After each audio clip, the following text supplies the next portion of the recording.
Are you missing your ex-partner? It's a question that echoes in the quiet moments, the lonely nights, and the empty spaces that used to be filled with shared laughter and love. It's a question that's often followed by a cascade of emotions. Loneliness, like a cold winter's night, creeps in, wrapping its icy tendrils around your heart. Sadness, a heavy blanket, settles in, weighing down your spirit. And then there's longing, a yearning so profound it feels as though a part of you has been ripped away. These feelings, while burdensome and painful, are normal. They are an integral part of the human experience. They're valid, they're real, and they're yours. There's no need to hide them, to deny them, or to feel ashamed of them. Instead, let's acknowledge them, let's honor them, because they are a testament to the love that once was. They are a testament to the connection that you once shared with your ex-partner. But here's the tricky part: these feelings, while they signify love and connection, they also serve as a reminder of the reasons why you're no longer together.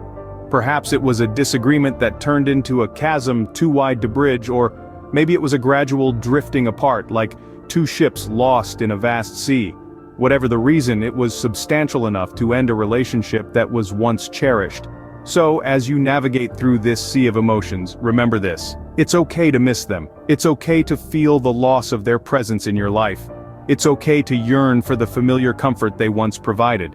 But it's also important to remember why you're no longer together. It's important to remember the reasons that led to the end of your relationship, because in remembering, you gain clarity, and with clarity, you can make decisions that are not clouded by emotions, but guided by wisdom and understanding. Remember, it's okay to miss them, but it's also important to remember why you're no longer together. Have you ever wondered why you two broke up in the first place? It's a question that may seem simple, yet it carries a world of complexities. To start, let's delve into some of the common reasons why relationships falter and end up in breakups. One of the most prevalent reasons is communication issues. It's like trying to navigate through a dense fog with no compass. When communication breaks down, misunderstandings breed and resentment builds. This can lead to feelings of frustration, ultimately leading to a breakup. Then, there's incompatibility. It's like trying to fit a square peg into a round hole. No matter how much you try, if the pieces don't fit, they just don't. Incompatibility can be in terms of core values, life goals, or even personality traits. This mismatch can lead to frequent conflicts and eventually a breakup. Lastly, we come to betrayal. This is a big one. Betrayal, whether in the form of infidelity or broken trust, can cause a rift so wide that it seems impossible to bridge. It shakes the very foundation of a relationship, leading to its eventual collapse. But why is understanding the reasons for the breakup so important? Well, it gives you clarity. It helps you see whether the issues that led to the breakup are surmountable or not. It allows you to reflect on whether you and your ex-partner have the capacity and willingness to work on these issues. Let's say, for instance, the breakup was due to communication issues. Are both of you willing to learn and improve your communication skills? If the breakup was due to incompatibility, are the areas of incompatibility something you can compromise on? If it was due to betrayal, is it possible to rebuild the lost trust? By understanding the reasons for your breakup, you're not just dwelling on the past, you're learning from it. You're using it as a stepping stone to make informed decisions about your future. Remember, it's not about winning someone back. It's about building a healthy and fulfilling relationship. Understanding the reasons behind your breakup will help you make a better decision about whether to pursue reconciliation. Do you truly want to get back together, or are you just afraid of being alone? This question is critical. As we tread the path to reconciliation, we must first take a moment to reflect on our motivations. Is there a profound love that draws you back, a connection that seems impossible to replicate? Or is it the fear of solitude, the discomfort of unfamiliarity that's urging you to retrace your steps? Understanding the difference between these two motivations is crucial, for they lead to vastly different outcomes. When love is the driving force, it's a testament to the bond you've shared, the memories you've created, the battles you've fought together. This love is a beacon that illuminates the path to reconciliation. It allows you to see past the hurt, to remember the good times, and to work towards recreating them. However, if fear of being alone or discomfort with change is what's pulling you back, then my friend, you must pause. This isn't a path to reconciliation, but a road leading back to the same pitfalls that led to the breakup in the first place. It's not about your ex-partner, but your inability to face a new reality. It's essential to be brutally honest with ourselves about these motivations. It's easy to confuse the two, to mistake fear for love, to let the discomfort of change masquerade as longing for a lost love. But remember, it's only when we confront these truths that we can truly begin to heal, to grow, and perhaps to reconcile. In your quest to get back with your ex-partner, take a moment to introspect. Ask yourself, do I miss them or do I miss the idea of them? This self-realization will guide your next steps. It will help you determine whether to move forward in pursuit of reconciliation or to move on towards self-growth and new beginnings. So, before you decide to get back with your ex, make sure it's for the right reasons. Let not fear or discomfort dictate your choices. Let it be love, understanding, and the promise of a better tomorrow that guides you on this path. Scene script.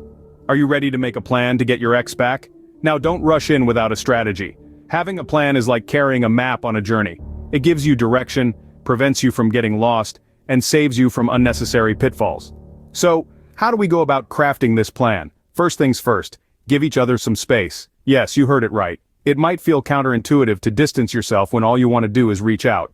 But remember, emotions are running high right after a breakup. You both need time to heal, to reflect, and to reset. This is not about playing hard to get, but about giving each other the room to breathe and think clearly. Next on the agenda is self-improvement. Now, this is not about changing who you are to win someone back. Instead, see this as an opportunity to grow, to become the best version of yourself. Maybe there are areas you've neglected, passions you've put aside, or habits you've been meaning to kick. Now's the time, not only for them, but for you. Because you deserve to be the best you can be, with or without them. Finally, when the time feels right, reach out to your ex-partner. But tread carefully. This is not the time for desperate pleas or dramatic gestures. Instead, approach them with respect and sincerity. Show them the growth you've made, not to win them over, but to show them that you've taken the breakup as an opportunity to mature. Remember, the goal is not to manipulate or coerce, but to re-establish a connection built on respect, understanding, and shared growth. This process is not about winning someone back, but about rebuilding a relationship that's stronger and healthier than before. And in all of this, don't forget the pain you're feeling now. It's a reminder of what's at stake, and a guide to ensure you don't repeat the same mistakes. Use it as a compass as you navigate this journey. Having a plan will give you the best chance of success in getting your ex back. Scene script. Are you prepared for whatever the outcome may be? It's a question that might seem a little daunting, but it's one we need to ask ourselves. The truth of the matter is, no matter how well we follow the path to reconciliation, how carefully we plan, or how much we wish things could be different, we might not always get the outcome we yearn for. The person you're missing so much may not wish to rekindle the relationship. This possibility is a bitter pill to swallow, but it's essential not to view it as a measure of your worth. It's not a verdict on your character or a reflection of your value as a person. This is about two individuals with their own needs, desires, and circumstances. Sometimes, despite our best efforts, things just don't align the way we hoped they would. Remember, it's okay to feel disappointed, it's okay to mourn the loss of what could have been, it's okay to feel, but it's also important to remember that life does go on. It's important to take care of yourself, to love yourself, and to remember that you are deserving of happiness, even if it doesn't come in the package you initially envisioned. We must learn to grow from our experiences, to take the lessons we've learned, and use them to better ourselves. We must remember that every ending is a new beginning, and while it may not seem like it now, there's a world of possibilities waiting for you.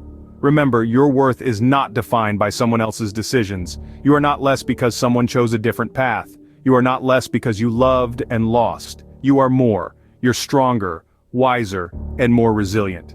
In the grand tapestry of life, this is but one thread, and there are many more to be woven. So take the time to heal, to grow, to love yourself. Whatever happens, remember that you are worthy of love and happiness. You are more than just a broken heart.